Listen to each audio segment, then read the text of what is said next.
பகவத்கீதை பிரியர்களுக்கு என்னுடைய அன்பு கலந்த வணக்கங்கள். ஸ்ரீ கிருஷ்ணா அர்ப்பணம்.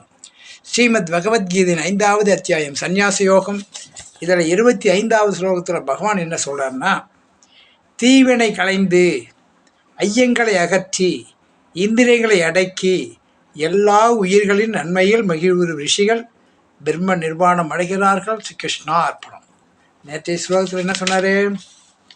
ஆத்மாவில் இன்பம் தூத்தி ஆத்மாவில் கிரீடித்து உள்ளொளி காணும் யோகி தானே பிரம்ம. ஆத்மா வச்சு தியானம் பண்ணி நம்ம அந்த அந்த உள்ளொளி நம்மளுக்குள்ளே தான் எல்லாம் இறைவன் இருக்கிறான்னு புரிஞ்சுக்கிட்டோம்னா பேரானந்தம் கிடைக்கும்.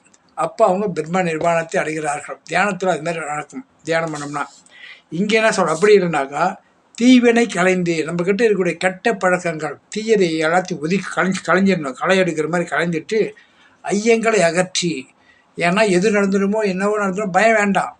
நம்மளுக்கு மேலே எல்லாத்தையும் இயக்கிறவர் பகவான். அவர் சொல்கிற மாதிரி தான் நம்ம நடக்குது. உலகமே பிரபஞ்சம் எல்லாம் இயங்குது. அப்படி இருக்கும்போது நம்ம நினைக்கிறதுனாலே பயப்படுத்தினாலே மாற போகிறது கிடையாது. கிழக்க உதிக்கிற சூரியன் கிழக்க தான் உதிக்கும், மாறி வரப்போகிறதில்ல. அதே மாதிரி நம்மளுக்கு என்ன வினைப்பயனோ அது அப்படி தான் இருக்க போகுது. ஆனால் நம்மளை இறை வழிபாடு பண்ணும்பொழுது நம்மளுடைய வினைப்பயன் கொஞ்சம் பாதி குறைஞ்சிடும், பாதி பகவான் எடுத்துக்குவார். அதுதான் ஆர்க்கமெட்டிக் சத்துவத்தில் தண்ணியில் ஒரு ஜடப்பொருள் இருந்துச்சுன்னா தூக்கும்போது தண்ணியில் இருந்தால் வெயிட் கம்மியாக இருக்குது, வெளியில் இருந்தால் வெயிட் அதிகம், அதே வெயிட்டு தான்.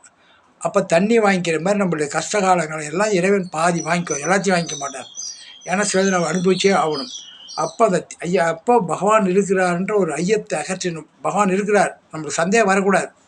நம்ம உயிரோடு இருக்கிறோமா இல்லைன்னு சந்தேகம் வருதா? நம்ம உயிரோடு இருக்கிறோமா இல்லையா எப்போ யோசனை பண்ணுறோமா? இல்லை. அதேமாதிரி கடவுள் இருக்கிறாரா இல்லையான்ற சந்தேகம் வரக்கூடாது. அப்படி இருந்துச்சுன்னா நமக்கு பிரம்ம நிர்வாணம் கிடைக்கும். ஐயங்களை அகற்றி இந்திரியங்களை அடக்கி ஐம்பொருள் அடக்கணும். கண் எங்கே பார்க்குதோ அங்கெல்லாம் ஆசை வச்சிடக்கூடாது. மனசு ஓர இடத்துலாம் விடக்கூடாது. அது நல்லதாக கெட்டதாக பார்த்து ஆராய்ச்சி அதை ஒன்றும் இல்லை ஒதுக்கிட்டு வரணும். ஏதோ ஒன்றாலும் பாருங்கள், கடைசியில் முடியல ஒன்றும் இல்லாது. அப்போது அது ஸ்வீட்டு கூட அதிகமாக சாப்பிட்டா திகட்டி போகுது. அதுலேயும் அதே மாதிரி எல்லாத்தையும் ஒன்றும் இல்லை விட்டுட்டு வந்துடணும். அதான் இந்திரியங்களை அடக்கி எல்லா உயிர்களும் எந்த ஜீவராசி பார்த்தாலும் நம்மளுக்கு மேலே தீவினை செய்யக்கூடாது. நல்லா இருக்கணும் அப்படின்னு நினைக்கணும். ஒரு பெரிய கஷ்டம் இருந்தாலும் சொல்கிறேன், ஒரு பாம்பு கூட ஒரு தேவையில்லாத நம்ம போய் அடிக்கக்கூடாது. அது பாட்டு நம்ம அந்த நாளைக்கு அதாவது யோக நிலைக்கு வந்துட்டோம்னா அது நம்மளுக்கு ஒன்றும் பண்ணாது. அது பாட்டு ஒதுங்கி நம்ம கண்ணிலே வராது, இருந்தாலும் அது ஒதுங்கி போயிடும். அதே மாதிரி ஒரு ஆடு கோழி நிறைய பேசினா போய்கிட்டே இருக்கோம், வேணாம். அதாவது எல்லா உயிரும் நல்லா இருக்கணும். மனுஷன் மட்டும் இல்லை, மிருகங்கள் எல்லாமே நல்லா இருக்குன்னு நினச்சோம்னா பிரம்ம நிர்வாணம் கிடைக்கும், நம்மளுக்கு மோட்சமும் கிடைக்கும். அதுதான் வள்ளலார் சொல்லுகிறார்.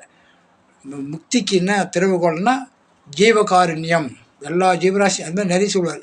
பாரிவேந்தர் என்ன பண்ண முல்லை கூட தேர் கொடுத்து அவனுக்கு எல்லாமே நிறைய கணக்கு பண்ணி பார்த்தா எல்லா ஜீவராசியும் நல்லா இருக்குன்னு நினைக்கிறவங்களாம் மகான் ஆகிடுவாங்க.